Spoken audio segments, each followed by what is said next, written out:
Good evening friends. আজকে আমার মেয়ে পিৎজা বানিয়েছে বাড়িতে, কিন্তু পিৎজার বেসটা কী দিয়ে বানিয়েছে সেই প্রশ্নের উত্তরটা তোমাদের দিতে হবে। আর সসটা বানিয়েছে কিভাবে জানো?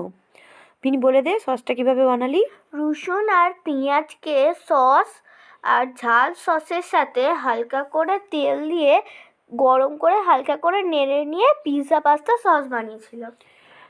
শুনে নিলে। তার ওপর দিয়েছিল চিজ। চিজ, তার ওপরে ক্যাপসিকাম, পেঁয়াজ, কাঁচা লঙ্কা।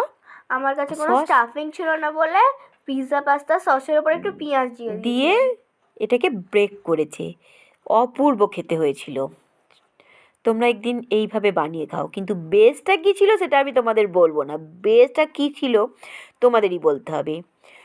শুভ সন্ধ্যা, সকলে ভালো থাকো।